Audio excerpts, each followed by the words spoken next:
안녕하세요. 기록되었을 때 성경 연구 시간에 오신 여러분들을 환영합니다. 오늘은 8번째 시간으로 역사 속에서 잊혀진 날이라는 주제로 함께 말씀을 나누도록 하겠습니다. 여러분, 우리가 보고 있는 세계 지도에서 한 섬이 사라진 일이 발생했습니다. 2012년도에 그러한 일이 발생했는데요. 지도상 남태평양에 존재하는 것으로 표시되었던 샌디 섬이 있었습니다. 뉴질랜드와 호주 그 중간 지점에 위치한 작은 섬이었습니다. 근데 이 지도 제작자들은 위성을 통해서 그 일대를 촬영했는데 섬이 없는 겁니다. 당황한 과학자들은 그곳으로 직접 배를 타고 갔고 확인한 결과 그 샌디 섬은 없었습니다. 수십 년 동안 이 지도에 샌디 섬이 표시되어 왔지만 실제로 그 섬은 존재하지 않았던 것이죠. 여러분, 우리 주변에도 이와 비슷한 일들이 있을 것입니다. 그리고 특별히 기독교 안에서 일반적으로 받아들여지고 있는 것들 중에 진실이 아닌 것들이 얼마나 많이 있을까요? 그리스도인들이 존재하지 않는 무언가를 믿는 것이 과연 가능할까요? 여러분, 하나님께서는 우리에게 행복하고 거룩하게 살도록 주신 것이 있습니다. 그것은 바로 야고보서 1장 25절에 말하는 자유롭게 하는 온전한 율법이죠. 그리고 이 같은 야고보서 2장, 같은 책인 야고보서 2장 10절에서 12절을 보면 야고보는 자신이 언급한 그 율법이, 자유롭게 하는 온전한 율법이 바로 십계명이다라는 것을 분명히 밝힙니다. 그리고 하나님께서는 그분의 자녀들이 기꺼이 율법에 순종하기를 원하시죠. 여러분, 그리스도인들은 무엇으로 인해 하나님께 순종하고 그분의 계명을 지키게 되나요? 우리가 연구한 것과 같이 우리가 예수님을 사랑하는 그 사랑하는 마음에서 계명을 지킵니다. 하나님께 대한 사랑이 하나님께 순종하는 가장 중요한 동기입니다. 하늘에 가고 싶어서 순종합니다. 구원받고 싶어서 순종합니다. 다른 이유로도 순종할 수 있지만 하나님의 계명을 지키는 가장 큰 동기는 바로 하나님에 대한 사랑인 것이죠. 근데 우리가 하나님의 계명을 지키는 것이 상당히 중요한데요. 하나님은 우리가 죄를 지어도 용서하기를 원하시며 우리를 위해 중보하시지만 우리가 의도적으로 순종하지 않을 때 하나님께서 우리의 기도를 듣지 않으신다라고 잠언 28장에 말씀하고 있습니다. 사람이 귀를 돌려 율법을 듣지 아니하면 그의 기도도 가증하다라고 성경은 이야기하고 있는 것이죠. 여러분, 하나님께서는 어떻게 이 죄 많은 사람들이 율법에 순종할 수 있도록 도우실까요? 어떻게 그렇게 하실까요? 지난 안식일 저녁으로 기억이 되는데요. 전에 시무했던 한 교회 집사님에게 밤 늦은 시간에 막 다급히 전화가 왔습니다. 가족을 이렇게 전도하시는 가운데 성경을 공부하시다가 이렇게 막히는 부분이 있어서 전화가 왔습니다. 평상시에 저는 많은 것들을 외우고 있지 않기 때문에 바로 전화하면 저도 연구하고 알려드리겠습니다라고 했는데 그날 마침 제 컴퓨터 앞에 있었고 지난 화요일과 그 지지난 화요일에 마침 공부했던 주제를 물어보신 겁니다. 그래가지고 그 내용들을 이렇게 이 성경 연구 시간에 했던 내용들을 다시 이렇게 자료를 열어서 이 성경절을 따라서 전화로 이렇게 차례차례 설명을 해드렸습니다. 여러분, 죄 많은 사람이 율법을 순종할 수 있도록 어떻게 도우는가? 그것은 바로 그리스도께서 내 안에 계시기 때문입니다. 그리고 믿음 안에 사는 그러한 생활을 하기 때문이죠. 지난주에 있었던 한 장례식장에서 한 목사님과 이런 대화를 나누었습니다. 장례식을 치르면 사람들이 이렇게 자신의 구원을 되돌아보면서 나는 하늘나라 갈 수 있을까? 이렇게 생각을 하는 사람들이 있다는 거예요. 그리고 그 목사님과 이렇게 대화를 종결했습니다. 구원은 믿음의 문제이기 때문에 나는 하늘나라 갈 수 있을까 생각하는 사람은 구원을 받을 것 같습니까? 못 받을 것 같습니까? 저와 그 목사님의 대화는 이거는 믿음의 문제이기 때문에 나는 갈 수 있다라고 믿으면 일단 믿어야 되는 것이고요. 그러면 우리 하나님께서 판단하실 것이다 라는 결론을 내렸죠.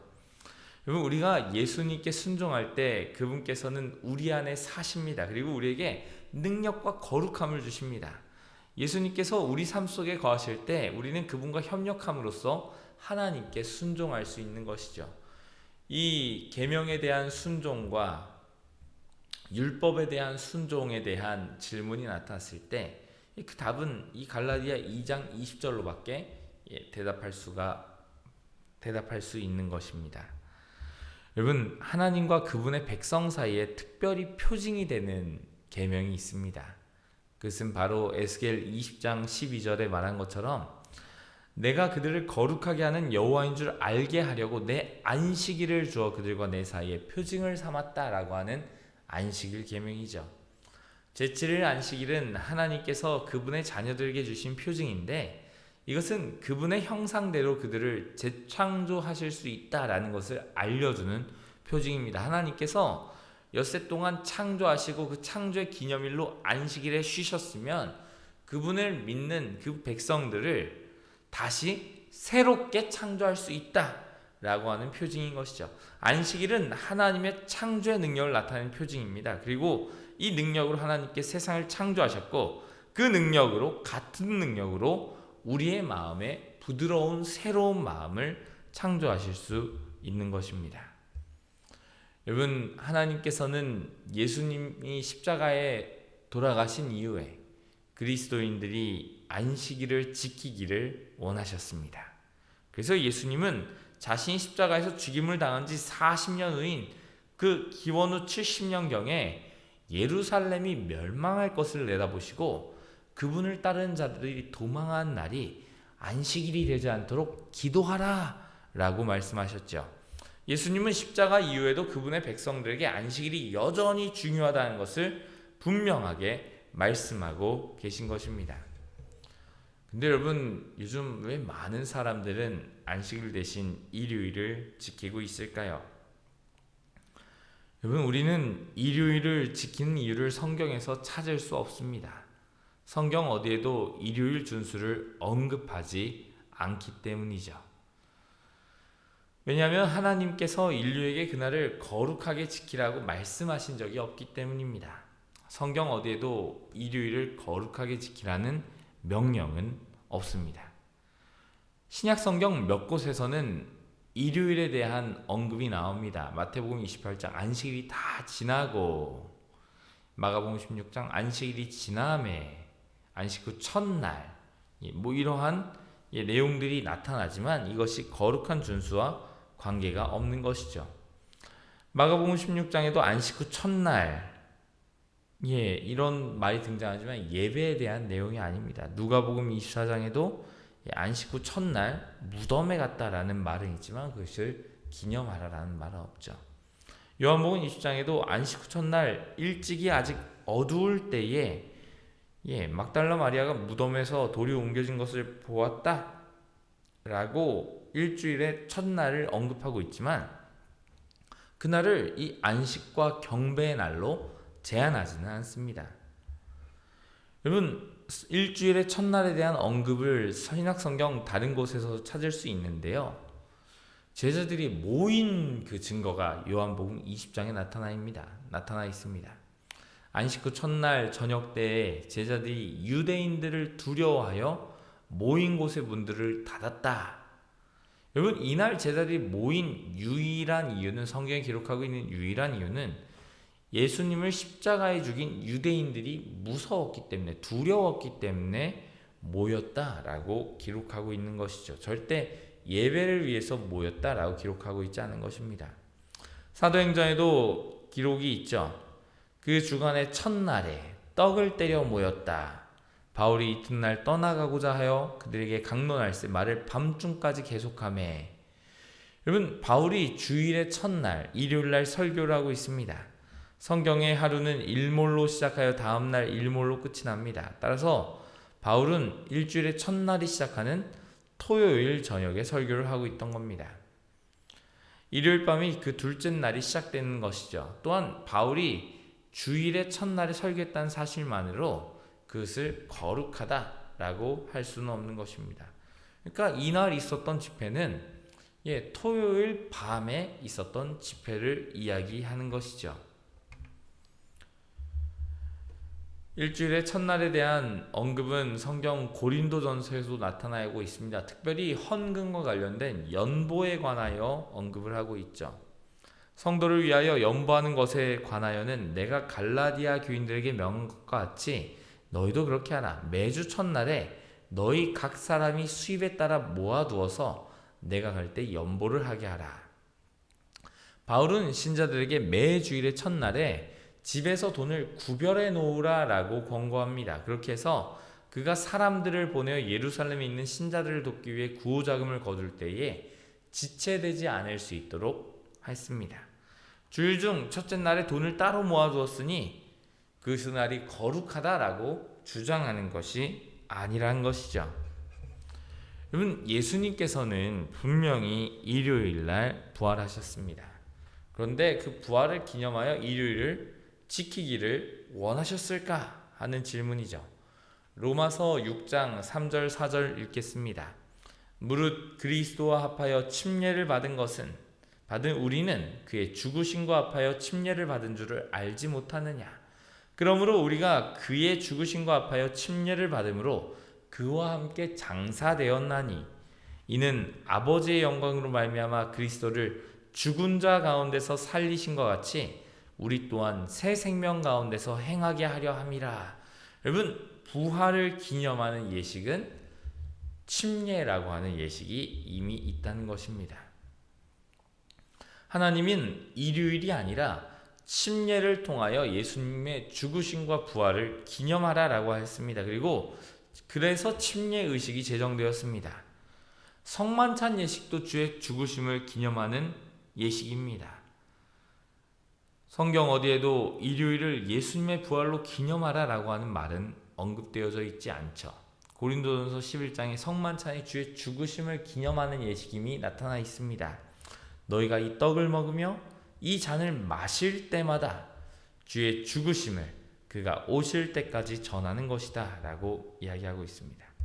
여러분, 예수님께서 돌아가시고 부활하신 후에도 사도들은 계속해서 제7일 안식일을 준수하였습니다. 여러분, 그 이야기가 사도행전 17장과 사도행전 18장에 나타나죠. 바울이 자기의 관례대로 안식일에, 사도행전 18장에 안식일마다 사도들은 계속해서 제7일 안식일을 준수했습니다. 안식일 준수에 관하여는 아무것도 바뀌지 않은 것이죠. 예수님이 죽으심 이후에 사도들이 일요일을 준수했다라고 주장하는 분들이 있습니다. 사도들이 예배할 곳이 없는, 유대인의 회당이 없는 그곳에서는 야훼에서 안식일을 기억하여 기도했다라고 하는 기록이 나타나 있음에도 불구하고 정말 기록과 상반된 주장을 하는 것이죠. 초기 그리스도인들이 안식일을 지킨 이유는 그 유대인들의 전통 때문이 아니라 하나님을 사랑하는 마음으로 그분의 계명을 지키기를 원했기 때문에 안식일을 지킨 것입니다. 그리고 다른 사람들을 신자로 만든 다음에 사람들을 청하여 안식일을 함께 지켰습니다. 이방 신자들도 안식일을 지킨 것이죠. 만약 안식일이 일요일로 변경되었다면 이방인 신자들은 일요일에 하나님의 말씀을 듣기 위해 모였을 것입니다. 그런데 안식일에 하나님의 말씀을 듣기 위해 모이게 되는 것이죠. 여러분, 성경 어디에도 일요일 준수에 대한 근거를 하나도 찾을 수 없습니다. 그럼에도 수세기에 걸쳐서 일요일 준수가 이 기독교회의 전통인 것처럼 확립되었습니다. 이 일요일 예배가 어디서 시작되었을까요? 필립 샤프의 기독교 교회사는 이러한 글을 기록하고 있습니다. 존경할 만한 태양의 날에 도시에 거주하는 행정관들과 백성들은 쉬도록 하며 모든 작업장은 문을 닫도록 하라. 그러나 시골에서 농사에 종사하는 사람들은 자유롭게 그리고 합법적으로 그들의 일을 계속할 수 있다. 여러분, 일부 기독교 지도자들이 로마 제국의 박해를 받고 있던 유대인들과 자신을 구분하는 방편으로 이교도들이 태양신을 섬기기 위해 지키고 있었던 일요일을 받아들인 것입니다. 그리고 기원 후 321년 로마 황제 콘스탄티누스는 일요일을 성경의 안식일보다 우위에 놓는 법을 통과시켰죠. 카를 헤펠레는 그리스도 총회 역사에서 이렇게 기록하고 있습니다. 그리스도인들은 유대인들처럼 안식일에 게을르지 말아야 하며 그 날에 반드시 일해야 한다. 그러나 그리스도인들은 주의 날 일요일을 특별히 존중히 여겨야 하고 가능하면 이날에 일하지 말아야 한다. 그럼에도 불구하고 그들이 유대인처럼 된다면 그리스도로부터 저주를 받을 것이다 라고 이렇게 기록되어져 있는 것입니다. 교회는 성경이 가르치는 안식일 대신 일요일을 준수하는 그 법령을 따르게 됐습니다. 이교도들과 그리스도인들은 이렇게 태양의 날인 일요일을 종교적으로 중요한 날로 인정하기 위해 연합하였던 것이죠. 그리고 성경이 가르치는 안식일을 몰아냈습니다. 가톨릭은 수세기 동안 일요일 예배를 강조하며 자신들이 예배일을 안식일에서 일요일로 변경하였다, 바꾸었다라고 주장하고 있습니다. 교리문답집에 이런 말이 있죠. 어느 날이 안식일인가? 토요일이다. 그럼 왜 토요일 대신 일요일을 지키는가? 가톨릭 교회가 라오디게아 종교회의에서 그 존엄성을 토요일에서 일요일로 옮겼기 때문이다. 여러분, 오늘날 대부분의 기독교회들은 성경이 가르치는 그 안식일을 무시한 채 하나님의 말씀에 전혀 근거를 두지 아니한 다른 안식일인 일요일을 받아들이고 있는 것입니다. 여러분, 하나님의 말씀과 사람의 전통이 대립하고 있습니다. 그럴 때 어떻게 해야겠습니까? 사도행전 5장 29절의 대답을 여러분들께 들려드립니다. 하나님의 말씀과 사람의 가르침 중 하나를 선택해야 한다면 베드로와 사도들이 대답하여 이르되 사람보다 하나님께 순종하는 것이 마땅하니라. 우리는 하나님의 말씀을 선택해야 합니다. 성경은 순종하는 것이 마땅하다라고 가르치고 있는 것이죠. 여러분, 예수님을 따르는 자들은 그 하나님의 말씀을 따르는 사람들입니다. 구원받은 그리스도인들이 하나님을 사랑하기에 그분의 계명을 즐거이 지키죠. 다윗은 나의 하나님이여 내가 주의 뜻 행하기를 즐기오니 주의 법이 나의 심중에 있나이다 라고 고백한 것처럼 우리도 즐겁게 하나님의 뜻을 따라야 할 것입니다. 여러분, 성경은 예배에 대해서 이렇게 이야기를 합니다. 하나님은 영이시니 예배하는 자가 영과 진리로 예배할지니라. 우리 성남중앙교회 성도 여러분, 역사 속에서 잊혀진 날이 있습니다. 하나님께 영과 진리로 예배하고 성경이 가르치는 이 제7일 안식일을 우리 함께 준수하시고 그것을 하나님을 사랑하는 마음에서 시작하는 그 계명 지킴이 저와 여러분의 삶 가운데 나타나게 되기를 간절히 바라면서 오늘 성경 연구 모임을 줄이도록 하겠습니다. 제가 기도하겠습니다. 하나님 우리 아버지, 우리와 함께 하시니 감사합니다. 세상에는 우리가 당연히 있을 것이야, 당연히 이유가 있을 것이야 라고 생각하고 있었지만 2012년도에 샌디 섬이 지도에서 사라진 것처럼 실제로 그것을 들여봤을 때 정말 보편타당하게 받아들여져 왔지만 실제로 그렇지 않은 일들이 있습니다. 이 예배일로 선택되어진 일요일이 그렇다라는 것을 우리가 이 시간 알게 되었습니다. 하나님, 이 안식일에서 일요일로 변경된 그 내용에 대해서 새롭게 접근하는 이 방식에 하나님께서 우리에게 지혜를 주셔서 기억하게 하시고 이 안식일 진리를 다른 사람들에게 잘 증거하는 제7일 안식일 예수재림 교인들이 될 수 있도록 축복하여 주시옵소서. 하나님, 이 화요일 시간 우리가 있는 곳에서 이 유튜브 영상을 통해서 성경을 연구할 때에 하나님에 대한 지식과 다른 사람들에게 하나님을 소개하는 그러한 지혜들이 늘어날 수 있도록 축복하여 주시기를 예수님 이름으로 기도합니다. 아멘.